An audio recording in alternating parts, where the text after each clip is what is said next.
ગુલાબબેન કિચનમાં આપનું હાર્દિક સ્વાગત છે। જો તમે અમારી ચેનલમાં નવા છો તો લાઈક, શેર અને સબસ્ક્રાઇબ કરવાનું ભૂલશો નહીં। આજે આપણે આવી ગયા છીએ એક નવી રેસીપીની સાથે। તો રેસીપીમાં આપણે જોઈ શકીએ છીએ આપણે એક વાટકો લઈ લીધો છે રવો, એક લેવાના માટે લીધું છે વાસણ, આમાં લીધું છે દહીં। તો હવે આપણે આને બધાને કરશી મિક્સ। તો આ રીતે આપણે આમાં દહીં નાખી દેશી। પછી આપણે એમાં નાખી દેશી આ મરચાંની ને કોથમરીની પેસ્ટ। પછી આપણે એમાં દહીં નાખતા જઈશું ને મિક્સિંગ કરતા જઈશું। સ્વાદ અનુસાર મીઠું।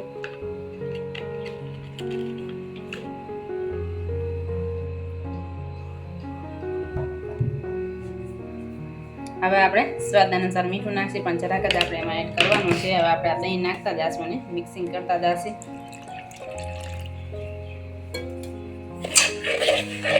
આ રીતે આપણે આને મિક્સ કરી લેવાનું છે। હવે આપણે દહીંનું એનું મિક્સ કરી લીધું છે। તો હવે આપણે આમાં જરા જરા પાણી એડ કરતા જઈશું અને આ રીતે આપણે આને મિક્સ કરી દઈશું। હવે આ રીતે આપણે સરસ મિક્સ કરી લીધું છે। તો હવે આને આપણે 10 મિનિટ માટે રેસ્ટ આપી દઈશું અને ઢાંકીને મૂકી દઈશું। હવે આપણે તેલ જોઈ લઈશું આવી ગયું હશે। આપણે એમાં નાખી દઈશું જરાક ડ્રાય પણ સારી રીતે ફૂટી ગઈ છે। હવે નાખી દઈશું આમાં હિંગ, 1 ચમચી જીરું એડ કરી દઈશું।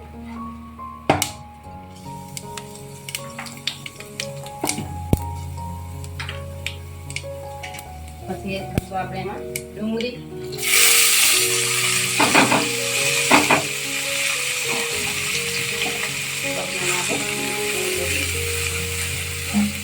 આપણે આને 2 થી 3 મિનિટ માટે રહેવા દઈશું જેથી ડુંગળીની કાચી સ્મેલ ન આવે એમાં। પછી બધા મસાલા એડ કરતા જઈશું। આપણે એક મરચું લીધું છે એ પણ આપણે એમાં એડ કરી દઈશું। 2 થી 3 લીમડાના પાન એડ કરી દઈશું। સારી રીતે આપણે એને બાકી જવા દઈશું અને મીઠું મસાલો એ આપણે બધું એડ કરતા જઈશું આમાં।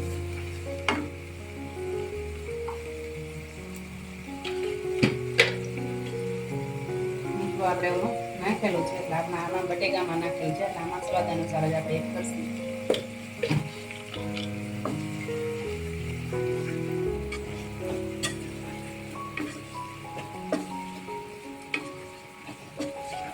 એકદમ સરસ બને છે સેન્ડવિચ અને આપણે બ્રેડ વગરનું કરવાનું છે। જોઈ શકીએ છીએ આપણે ડુંગળીનો કલર પણ સરસ ફરી ગયો છે એમાં। હજી તો આપણે 2 થી 3 મિનિટ માટે એમને રાખવા દેશી। હવે મારે ઢાંકણ ઢાંકી દેશું। આ રીતે આપણે ઢાંકણને ઢાંકી અને 2 મિનિટ માટે રહેવા દેશું। 2 મિનિટ જેવું થઈ ગયું છે તો હવે આપણે ઢાંકણને ખોલી લેશું અને જોઈ શકીએ સરસ તેલ પણ આમાંથી છૂટું પડી ગયું છે। આપણે 2 થી 3 ચમચી તેલ નાખ્યું હતું। તો હવે એમાં આપણે નાખી દઈશું હળદર, ધાણા પાવડર। પાછું આપણે એને મિક્સ કરી લઈશું।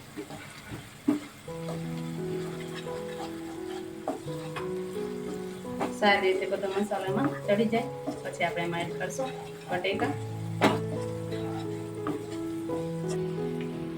મરચું પાવડર 1 ચમચી। જો તમે એડ કરવા ઈચ્છા હો તો તમે એડ કરી શકો છો, નકર બાદ પણ કરી શકો છો। જોઈ શકો સરસ કલર આવી ગયો છે તો આપણે એમાં એડ કરી દઈશું બટેકા।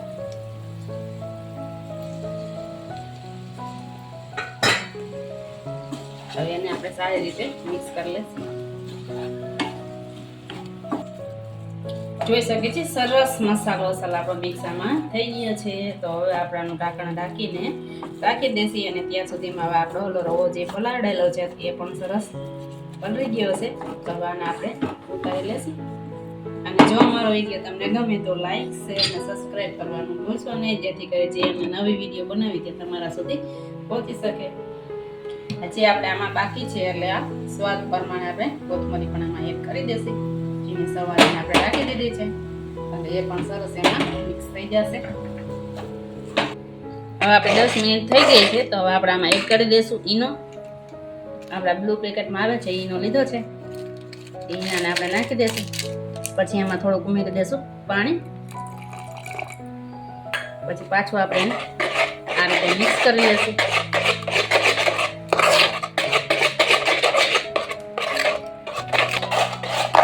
રીતે સારી રીતે આપણે ઈનો નાખીને મિક્સ કરી લીધું છે. તો હવે આપણા બેટરને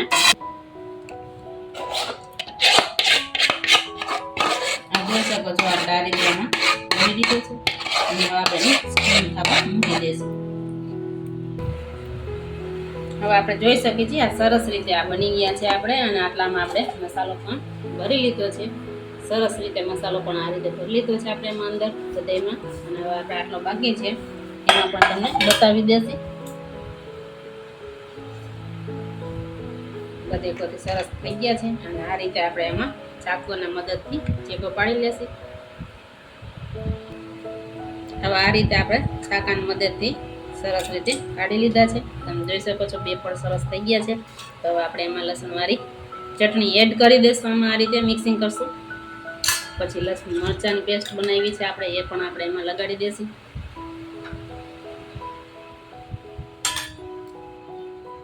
પછી હાથના મદદથી આપણે આ બટેકાનો જે આપણે મસાલો અને ચટણી સરસ એડ થઈ ગયા છે. તો હવે આને આપણે આ રીતે રાખી દઈશું અને પછી આને સરસ રીતે તવામાં તરી લેશું.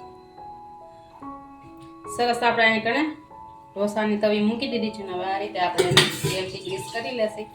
પછી બધા આપણે એમાં એડ કરી દઈશું. આ રીતે મૂકતા જશું. મસાલા સરસ ભરાઈ ગયા છે બધામાં, અને બ્રાઉન કલરના થાય ત્યાં સુધી આપણે એને શેકવાના છે.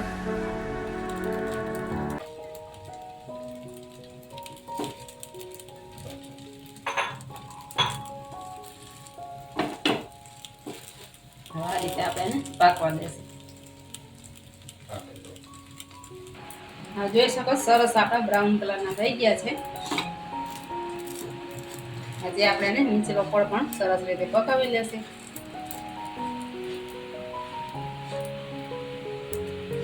આ રીતે પકાવવાના છે.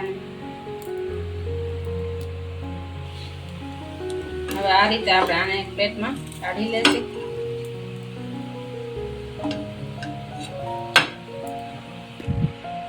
જોઈ શકીએ છીએ આપણા કેવા સરસ બધા બ્રાઉન કલરના થઈ ગયા છે. તો આપણે આમાં લસણવાળી ચટણી લઈ લીધી છે, આમાં લીલા મરચાંની છે અને આમાં ખજૂરની છે.